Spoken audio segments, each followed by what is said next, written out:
कि महान पुरुषों का जो संग है वही सत्संग है। भगवान के भक्तों का संग प्राप्त हो जाना ही सत्संग की प्राप्ति है।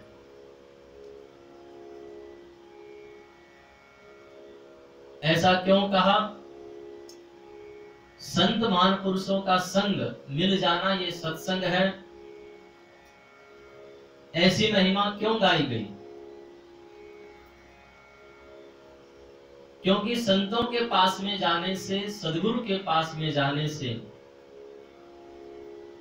आपको एक चीज मिलती है, एक तत्व मिलता है। श्रीमद् भागवत महापुराण में बड़ा सुंदर और अद्भुत वर्णन है, तृतीय स्कंद में कपिल देवहूति संवाद। उस कपिल देवहूति संवाद में भगवान कपिल अपनी माता देवहूति से प्रतिपादन करते हैं। जब माता देवहूति पूछती है कि हे प्रभु, इस मन को एकाग्र कैसे करें, क्योंकि जब तक चित्त एकाग्र ना हो, मन एकाग्र ना हो, तब तक भजन में ये मन लगता नहीं। उसका उपाय क्या है? जब ये प्रश्न माता देवहूति ने पूछा, तब भगवान कपिल इसका बड़ा सुंदर समाधान करते हैं। भगवान कपिल कहते हैं, प्रसंगमजरं पाशं आत्मनः कवयो विदुः सा एव साधु सुकृतो मोक्षद्वारमपावृतम्। भगवान कपिल बिल्कुल निसंकोच होकर के स्पष्ट रूप से कह रहे हैं कि मां, अगर मन का समाधान करना है तो एक ही उपाय है। कौन सा? बोले संतों का संग कर लो। आत्मनः कवयो विदुः सा एव साधुषु कृतो मोक्ष द्वारम अपावृतम्। अगर मन का समाधान चाहिए माता, तो केवल एक मात्र उपाय है। कौन सा उपाय? बोले आप संतों का संग करो, सद्गुरुओं का संग करो, भगवान के भक्तों का संग करो। इसलिए अर्थ किया, सताम संगः सतसंगः। तब कहते हैं, माता देवहूति वहां पर पूछती है कि हे प्रभु, संतों का संग करने से होगा क्या, परिणाम क्या मिलेगा? तब भगवान कपिल बड़ा सुंदर वर्णन करते हैं। वो कहते हैं कि संतों का संग करने से आपको एक चीज मिलेगी। कौन सी वस्तु मिलेगी? बोले वहां पर मेरी कथा सुनने को मिलेगी आपको।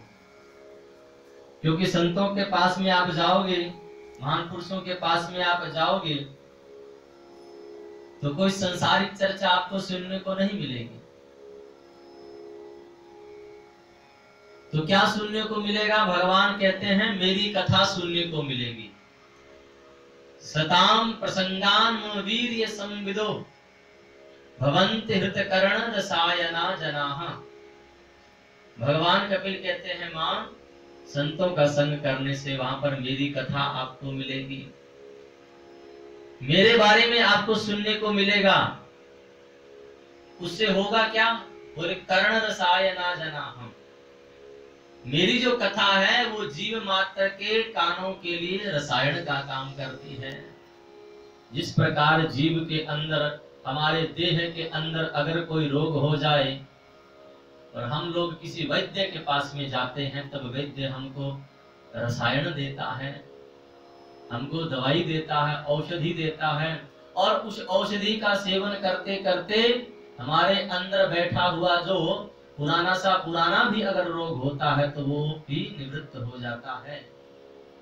इसी प्रकार है माता, मेरी कथा जो है ना वो ऐसी है कि इस संसार रूपी त्रिविध ताप से अगर कोई पीड़ित है, अगर कोई दुखी है, जन्म मरण के बंधन से अगर बंधा हुआ है, तो मेरी कथा उसके लिए वो दवाई का काम करती है, रसायन का काम करती है।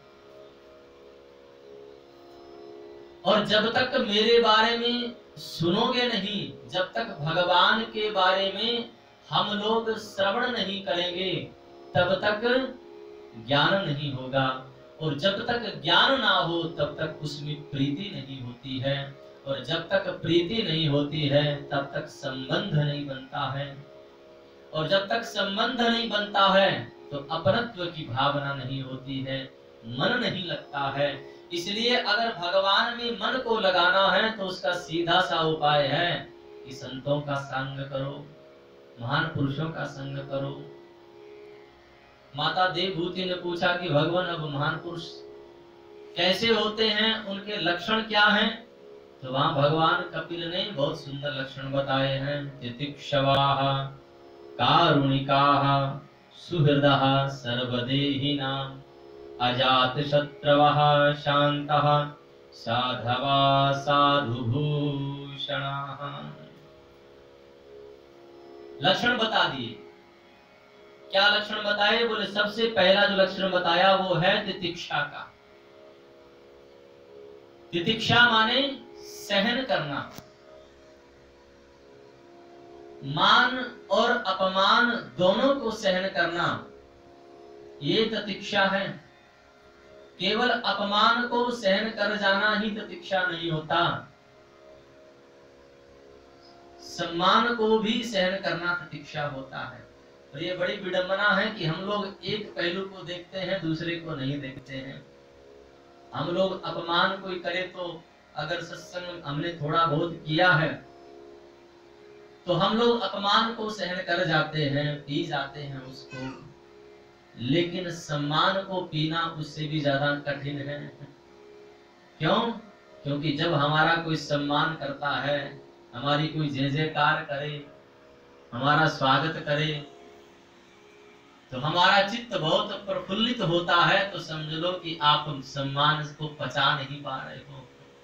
ये सम्मान को पचाना बड़ा मुश्किल है, क्योंकि ठीक इसके उल्टा पहलू है। अगर आपने सम्मान को नहीं पचाया तो अपमान हुए बिना नहीं रहेगा, इस बात को ध्यान रख लेना।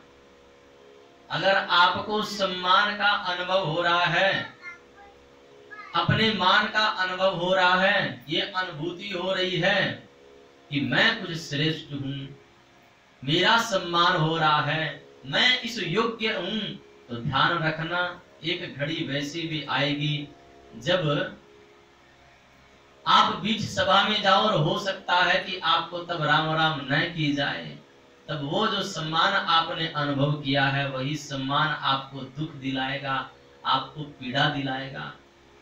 इसलिए मान और सम्मान दोनों को जो पचा जाए वो तितिक्षु होता है। इसलिए भगवान ने गीता में कहा, निर्मान मोहा जित संग दोषा अध्यात्म नित्या विनिवृत्त कामा द्वंद्वैर् विमुक्ता सुख दुख संगे गच्छन्त मूढ़ा पद्मगयन्त। निर्माण मोहा जित संग दोषा। कौन उस पद परम पद को प्राप्त करता है? बोले जिसके अंदर निर्माण है। द्वंद्वैर् विमुक्ता, इस द्वंद्व से माने मान अपमान, लाभ हानि, जय पराजय, इन दोनों को जो पचा गया वही व्यक्ति तितिक्षु है। इसलिए जो सहनशील होता है, और हमारे ग्रंथों में जो तो ऐसे ऐसे भक्तों की कथा है सहनशीलता की, कि कैसे कैसे उन्होंने सहन किया है।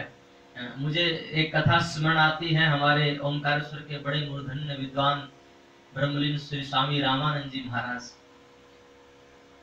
मैंने अपने गुरुदेव के मुख से सुना, एक बार वो ट्रेन में जा रहे थे अपने शिष्यों के साथ में, तो कभी कभी होता है ना, महात्माओं को देख के कुछ लोग बिगड़ जाते हैं। गेरिक वस्त्र देखा कि वो बोलना शुरू कर देते हैं, तो वो चढ़े अपने शिष्यों के साथ में ट्रेन में, बल्कि उनकी सीट भी थी, रिजर्व सीट थी, बैठे और बैठते ही कुछ महाराज ऐसे भक्त मिल गए कि उन्होंने महाराज अपमान करना शुरू कर दिया। अरे महात्मा लोग कहाँ से चले आते हैं, पता नहीं टिकट है भी नहीं है, ये वो न जाने क्या क्या बोलने लगे। रामानंद जी महाराज बैठे हैं, मुस्कुरा रहे हैं, लेकिन शिष्यों को थोड़ा क्रोध आया। उन्होंने उसको डांटना चाहा, फटकारना चाहा, लेकिन रामानंद जी महाराज ने इशारा कर दिया, नहीं नहीं कुछ नहीं कहना। शिष्यों ने कहा महाराज ये अपमान कर रहे हैं, ये गाली दे रहे हैं और हम लोग सहन करें। पूज्य महाराज श्री ने बड़ी सुंदर बात कही। उन्होंने कहा यही तो परीक्षा की घड़ी है। अभी तक खूब आपने मालाएं पहनी, खूब आरती पूजा करवाई, वो सम्मान तो तुम पचा गए, उस सम्मान को स्वीकार कर लिया, तो अभी तक जो पढ़ते आ रहे हो निर्माण मोहाजित संग दोषा, उसका क्या होगा? इसको भी तो सहन करो। आज ये भी तो प्रशंसा सुनो, सहन करो, यही तो तितिक्षा है, यही तो आकर के साधक की पहचान होती है। अनुकूलता में तो महाराज सबका ज्ञान होता, सबको ज्ञान होता है। अनुकूलता में सबकी बुद्धि काम करती है, लेकिन ज्ञान का पता तो प्रतिकूल अवस्था में पड़ता है, कि जब प्रतिकूल अवस्था भी हो और तब भी हमारा विवेक न खोए, तब वो ज्ञान हमारा ज्ञान होता है, नहीं तो सारा ज्ञान अधूरा ज्ञान है। तो भगवान कपिल वहां पर कहते हैं मां सबसे पहला लक्षण है तितिक्षवाः, तितिक्षु होते हैं। दूसरा